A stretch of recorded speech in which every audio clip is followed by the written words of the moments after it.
Hello mga kabiyahe! Kamusta po kayo dyan? Sana okay lang po tayo. Itatabi ko lang sandali si Honda Beat. Sana pag dumaan itong video ko sa newsfeed mo, pa-like and share naman po ng aking video. For today's video, hugasan ko si Asul at i-check ko na din ang dapat i-check para mapagawa ko kung may sirang pyesa bago sumabak ulit sa mahaba-habang biyahe. Kasi mamayang madaling araw, babalik na ako sa Pasig para magtrabaho. Diyan lang po kayo. Huwag mo i-skip itong video. Maraming salamat, kabiyahe. Nagigib na nga din ako sa poso ng tubig para panghugas kay Asul. Sinimulan ko na nga itong buhusan ng tubig para lumambot yung mga tumigas na putik at nakadikit na alikabok. Pagkatapos ko nga ito buhusan ng tubig na may konting sabon, sinimulan ko na nga itong punasan. Pinunasan ko talaga lahat ng kasulok-sulukan ni Asul para mas malinis tignan at presentable. Sinama ko na nga din linisan yung kadena para mas malinis din bago ko lagyan ng chain lube. Pagkatapos ko nga sabunin at punasan si Asul,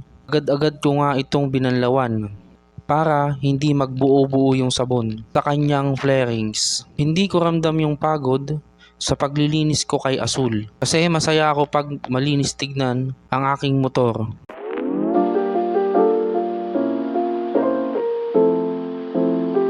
Di bali pagkatapos ko nga ito banlawan, nikutan ko si Asul. Grabe, astig na astig talaga ako at ang forma talaga. The best ang Sniper 155.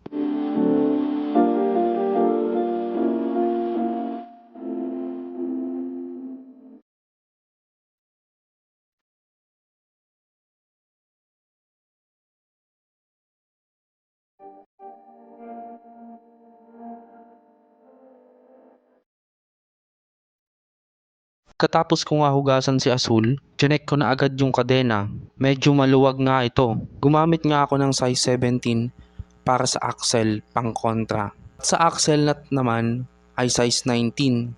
Okay din talaga pag may sarili kang tools para anytime may gagamitin ka at makakalis ka ng gasto sa pagpapagawa sa motorcycle shop. Kaya sinimulan ko na nga itong paluwagan at nag-adjust din ako sa axle adjuster left and right. Di bali may guide naman ito. Kung ilan yung nakasentro sa kanan, ganun din dapat sa kaliwa para pantay. Pagka-timing ko nga ng kadena, nigpitan ko na nga yung mga tornilyo at chinek ko na din kung may play yung gulong para walang tunog na parang ginigiling na bato.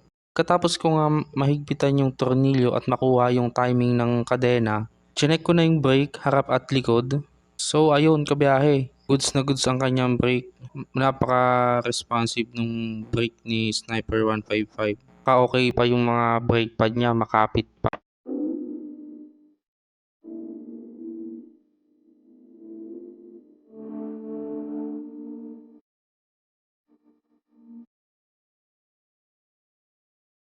Chinek ko na din yung langis kung palitin na. Kasi last change oil ko nasa 22,928 kilometers ang tinakbo. 2-3. Bali 942 kilometers pa lang ang tinakbo. Pwede pa isang balikan Pasig to Pangasinan, vice versa.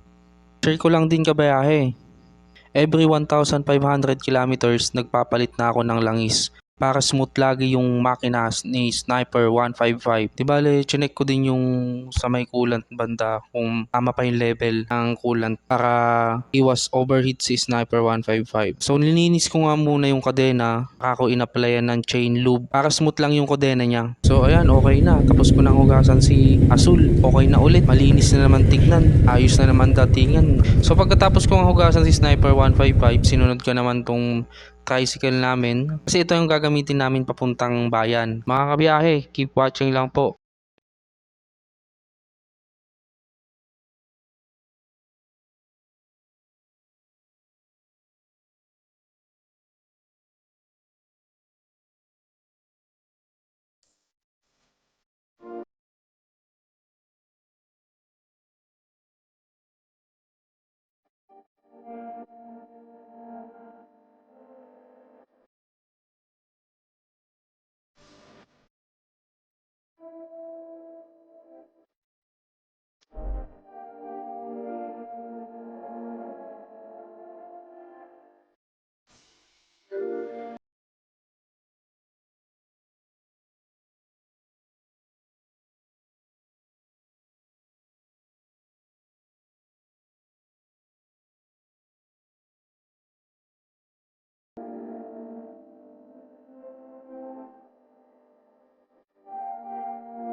So ayun, okay na.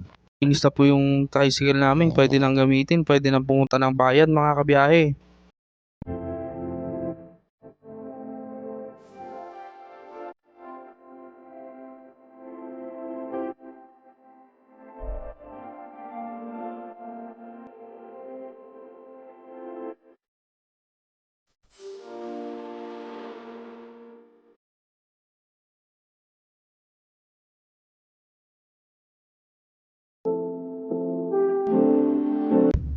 So mga kabiyahe, after yung mga maghugas ng motor tsaka tricycle, kain muna tayo. Sa Tagalog, kain muna tayo. Sa Ilocano, mga tayo. Sa Pangasinan, mga tila. So, let's go. Meron tayo ditong itlog, talong, okra, tuyo. Tapos, may sausawan na kamatis na may sibuyas. Tsaka fried rice.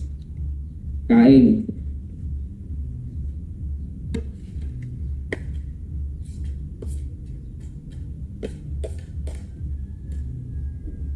Di bali magkakamay na lang ako kasi mas masarap kumain pag nakakamay.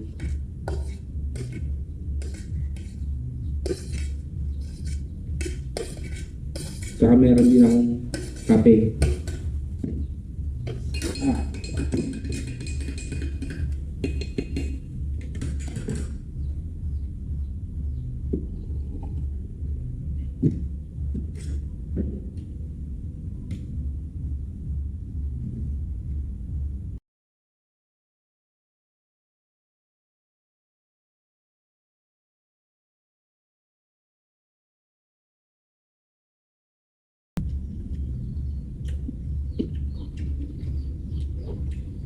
Kain tayo mga kabiyahe.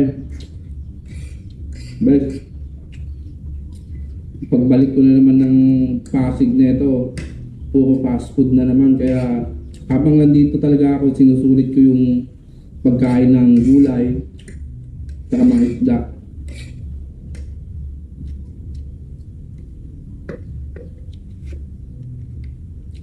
So mga kabiyahe, maraming salamat sa panonood. See you sa next video ko.